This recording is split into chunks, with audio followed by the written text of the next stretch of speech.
Woo! Anyways, greetings and well met, fellow travelers. This is Gun the Haphazardly Named and Bobo the Magnificent Grand for another episode of Game Master Gun. It's a wonderfully sunny day here in KC land, and as I'm sitting here and enjoying my beer and enjoying the sunlight, a thought crossed my mind. Something that I've never formalized, but I have had discussions with people about before, and that is in a game. In an RPG, there's two play styles. There's knock in the door, and then there's actual role playing. And knock in the door is when you're just busting in the door. You're gonna kill some orcs. It's really combat focused. You're really just kind of concentrating in on getting some good hits, and hopefully someone gets a crit roll, and that's the kind of thing that you talk about with your friends for days and days afterwards, or weeks and weeks, or even there's times when I'll reunite with an old friend and he'll tell me, "Hey, you remember that time I got that crit hit?" And that's the crush in the door technique. And then there's role playing, which you go into full depth on your character and what your character is doing, how your character acts, and what that character is to the world. And likewise, if it's good, the DM will keep track of how the world changes based on how the characters interact with it. So, Elvendor, the 14th level sorcerer from the land of Sharn, has made his way out into the world, and he's conquered the goblin kingdoms. He has mastered the three circles of the inner sanctum, blah, blah, blah, blah, whatever your thing is. And I have rolled both types of campaigns in my life, and I find more often than not that going too far into each one isn't really a good idea. But that's not what I'm here to talk about. What I'm here to talk about is that a certain substance that we all know of has a tendency of affecting that dynamic and my ability to make videos. Anyway, and that is people who have been imbibing tend towards one game mode, while people who are sober tend towards the other. Even if they're naturally inclined to one, there's still a very noticeable difference. And that's why I have informally always had the rule, but now today I'm really starting to think about it, is really you should play with all drunks or no drunks. And here's why. For example, the last group I played with, there was 6 people. It was a rather large group. There's 6 people and me, and I was game mastering it, obviously. But we had 4 people that liked to drink and would drink quite heavily during the game match for 6 hours at a time until they're completely lost. I'm sorry, I have to keep checking on Bob because I don't know if you guys can see it on camera, but this is one of my dad's paintings, and he keeps trying to eat the signature, so I'm trying to keep an eye on him, make sure he's not doing that. But we had 4 people that drank and 2 people that didn't, and the 4 people who would drink tended to, that moment in an RPG where it's like, hey, we all go to the tavern and get drunk. They'd go to the tavern and then just start drinking out of game. And it was hilarious for me because I didn't really care. I'm more interested in seeing how people act in different situations, and either playstyle is really cool to me. I just like role playing. But the 2 people who didn't drink found this very perturbing. He jumped off the bookshelf earlier. He did, like this edge right here. He just dove. I had to catch him. It was awful. Scared the shit out of me. Anyway, and I could never find a good way to balance those 2 dynamics. I couldn't find a good way for the drunks to not be too disturbing and for the 2 other people to be role-playing. So one of them came to me after a game and he says, I'm not really having fun because I really don't feel like I can make progress with my character. And this is one of the ones that didn't drink. And I couldn't really say, well, too bad. But what I did kind of hint at was, well, why don't you have a couple of beers, or have a mixed drink. I'll mix for you because I always kept good shit in the house, or at least I tried to. So it was always just like, well, have a few drinks and some food and be merry and jolly, and then we don't have to worry about this problem so much. But I couldn't do that. I wasn't going to do that, at least. So what I ended up doing was making a rule in the game that was nobody could drink. No drinking during games. And it just crushed the dynamic. Whatever dynamic was there that had been established, that had been kind of getting worse over time, had just been crushed. Because the people that were role playing, or the people who were role playing drunk, had a really hard time getting into character when they weren't drunk. In fact, one of the characters straight up made it to where actually, no, wait. Two of the characters.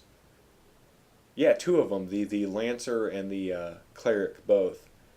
That was part of their character, was that they get uproariously wasted before an adventure, before a dungeon dive. See, he's doing it again. Anyway, they get uproariously wasted before diving into a dungeon, and that was kind of funny. In fact, I keep referencing him, but the Cleric of Bahamut was possibly the best character I've ever seen. Well, second best character I've ever seen, where he would just go off on these. You're a little troublemaker today. You are. I'll put you in on that. Anyway, he would go off on these uproarious rants about all kinds of things, like how his was the holy word that he was going to bring down upon people in the name of Bahamut, so saith his Lord. And it was hilarious. In fact, he did a 2 hour, or not a 2 hour rant, that's a little bit much, but it was up there. I know it was more than an hour, where he just ranted constantly, and nobody else played. The game just drove to a halt because he was on this drunken rant about the glory of Bahamut. And it made that character work. He couldn't make that character work under any other circumstances. And another one that comes to mind is there's a game out there called The Red Dragon Inn, which if you've never played it before is a lot of fun. It's a card game. But what you do is each character is given a deck for the role that they choose. So there's the dwarf and the halfling sneak and the wizard and his familiar and a pixie and a wolf. And it's just a really fun game. But it's all about what the characters are doing in the inn. You know, the sneak is trying to start rounds of gambling and then cheating horribly at it. The person with the dog's mood affects the game because the dog might be chewing on chairs or pissing on things or biting people. But the other character that I saw, somebody was playing the wizard character, Zot, and his rabbit familiar Pookie. And it was hilarious because he wasn't drinking at the time, but he was acting like he was drinking, and that's how he got into the character. In fact, I think he might have done it better if he had been drinking. I'm not sure, but he played an uproarious, like, southern old man, and just went off on these horrible tangents about just nasty shit, and it was fantastic. But anyway, I'm digressing. In this particular D&D game, my example here, they could not get into character without being able to drink, so it just drove the game to a halt. We couldn't play anymore, and it got to the point where nobody wanted to play at all, even though, especially the one that made the request to me that we should make that a rule, no drinking. What are you doing? Calm down. You see this guy? Anyway, even the one who made the request that we should have no drinking was no longer having fun with it. It was no longer fun because nobody could role play. And likewise, I've been in the group where we had the one guy who drank, which is a little bit weird. In fact, a whole lot weirder than the one guy who doesn't drink, or the one gal. I'm not going to be gender biased, but I was actually playing in that group. I was playing my rogue. That we had everybody. We had the archer and the cleric and what was the other one? The archer, the cleric, the sorcerer, and then me as the rogue. And then he played a dwarven fighter. So the archer would get all set up. He'd be behind cover. He'd have a bow pulled, 3 different types of arrows prepared, and he gets his bonuses and everything. And then the cleric would be very strategically stationed in a bottleneck area with his tower shield up, raining down the thunder of the gods upon the enemies and taunting them in. I'd be prepared I'd be hiding in a shadow somewhere with like a crossbow ready to get a sneak attack or to get ready to get in a flank. And then the dwarf, the guy who was drinking, which is kind of funny that he played a dwarf.